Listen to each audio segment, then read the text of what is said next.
兵仙韩信不是死于功高盖主，而是被自己作死。为什么这么说呢？看看同样是开国功臣，同样功高盖主的萧何和张良全都善终，凭什么只有韩信才33岁就被满门抄斩，死得很惨呢？那么韩信又是如何作死呢？老曾总结了他必死无疑的4大死穴，可谓是招招致命啊。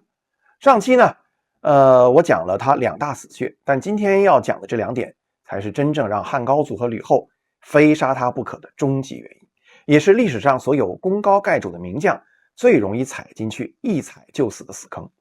这里是曾子航人物志，争议人物重新解读，不吹不黑，只讲人性。欢迎点赞订阅，开启小铃铛，不错过每一个精彩的历史人物的重新解读和解密真相。你有没有想过韩信那么聪明的一个人看项羽是看得透透的，为什么偏偏看不透刘邦？为什么他能够看透天下大事，却看不透帝王心术呢？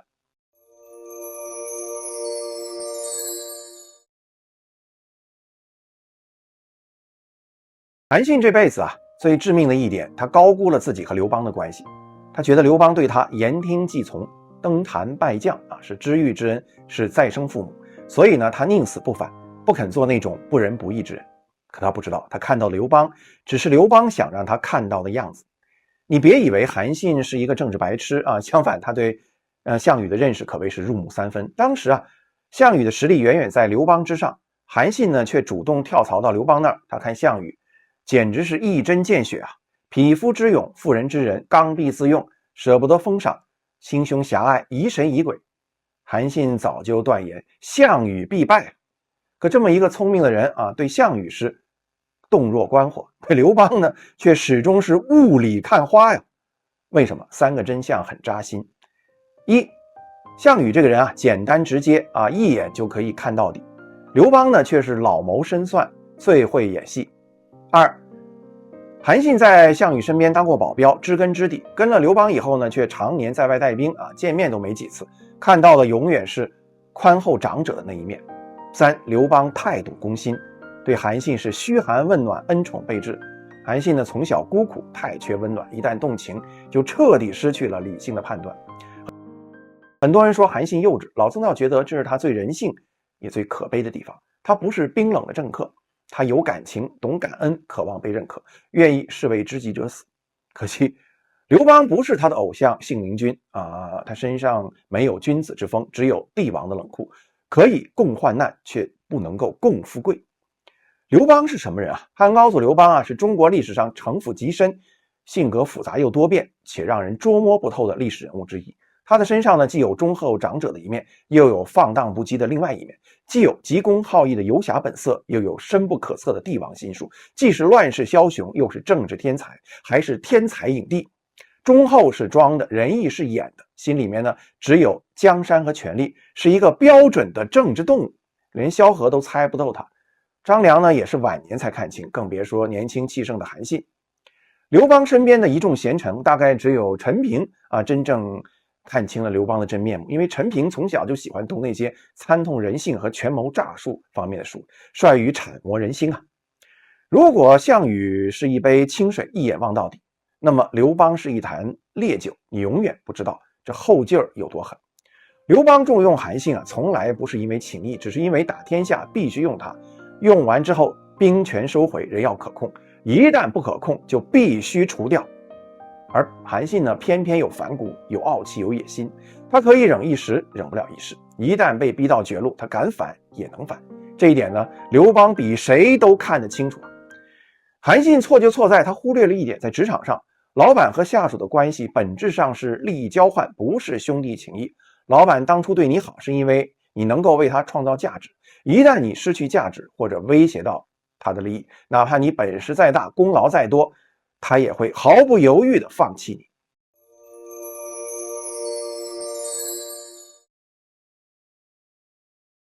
刘邦晚年呢有一场惊天的暗斗，废长立幼，一边是吕后家太子刘盈，一边是戚夫人家幼子刘如意。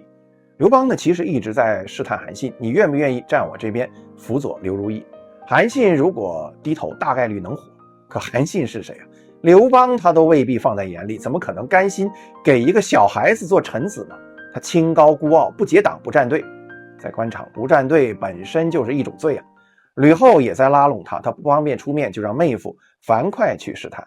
樊哙对韩信下跪恭敬之极，结果韩信一句我这辈子居然沦落到跟樊哙这种人为伍，一句话彻底把吕后是得罪死啊！你不肯帮我，你又能力滔天，威望吓人，你还谁都不鸟，那留着你就是后患。当时朝堂什么局面啊？张良暗中保太子，萧何默认战吕后，汉朱三杰两个倒向吕氏，只有韩信谁都不跟。那结果只有一个，既然你不能为我所用，那就只能杀。说到韩信之死呢，就有一个绕不开的问题啊。根据这个《史记·淮阴侯列传》记载，韩信最后是因为谋反而死。韩信为什么要谋反？最让人想不通的是手握重兵三分天下的时候他不反，被削兵权软禁京城成了光稿司令，他反而要反，这不是以卵击石自取灭亡吗？有人说那是汉高祖和吕后夫妇为了铲除韩信设的套，或者故意栽赃的，这个说法不可信。我们知道呢，司马迁后来因为得罪了汉武帝刘彻，被后者做成了太监，心里头一定恨透了老刘家人。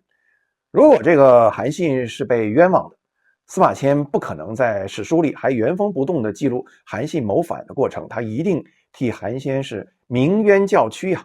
但司马迁没有这么做，可见韩信最后生死族灭呢，也有咎由自取的一面。毕竟在古代谋反可是重罪啊。韩信又谋反呢，其实也很简单有心理因素，也有现实因素。心理因素，他天生不甘人下，让他像张良一样归义做不到，让他像萧何一样自污保命也做不到。他是战神，不是顺民，宁在反抗中死，不在屈辱中生啊。现实因素，他已经无路可走了，得罪高祖，得罪吕后，得罪满朝功臣，他心里头比谁都清楚，刘邦夫妇早晚要杀他，与其坐以待毙，不如拼死一搏啊。有人问，没兵没权怎么反啊？史记《淮阴侯列传》里写得很清楚假传圣旨，赦免囚徒，突袭皇宫，别人不行，韩信行。他是天生的军事鬼才，一群囚徒在他手里都能够变虎狼之师。背水一战，他就是靠新兵蛋子打赢的。可惜他算得过战场，算不过人心。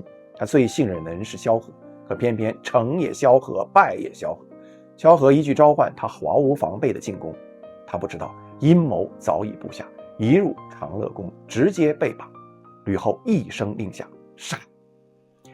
韩信死的时候呢，才33岁，刘邦已经60多岁。一旦驾崩，主少国疑，满朝文武无人能压制韩信。吕后怕，刘邦更怕，所以韩信必须死，是因为他太厉害、太年轻、太不听话、太清高孤傲、太具威胁性。他是千古难遇的军事天才，却也是最不懂自保的悲情英雄。功劳巨大又不知收敛，明明可以独立创业，却又念老板旧情，但又不听话，时不时拿曾经的功劳要挟老板，在老板面前摆谱。才华横溢却又情商太低，人缘奇差。政治上呢，不愿站队，又不会明哲保身。某种程度上，韩信就是被自己给作死。韩信这方面呢，特别像前不久突然离世的网红张雪峰不是说俩人像，而是韩信呢是被自己的性格作死，张雪峰呢是被自己的生活习惯作死的，整天熬夜加班，乱吃外卖，又剧烈运动。在不作不死方面，韩信跟张雪峰真的是异曲同工啊。你觉得韩信如果当初听这个蒯通的三封天下，历史会不会改写呢？评论区告诉我你心中最真实的答案。这里是曾子航人物志，争议人物重新解读，不吹不黑，只讲人性。别忘了点赞、订阅、开启小铃铛。下一期呢，我们聊一聊和珅，清朝第一大贪官。过去一提起和珅就想起王刚老师电视剧里塑造那个肥头大耳、溜须拍马的经典形象。其实这是严重的误解，历史上的和珅一点都不肥胖，相反的是个身材颀长的美男子。他也并非不学无术的瓦必精，而是有才有大才，甚至放在整个中国历史上，那都是顶级人才那么历史上的和珅究竟是一个什么样的人呢？继续讲透那些被历史误会的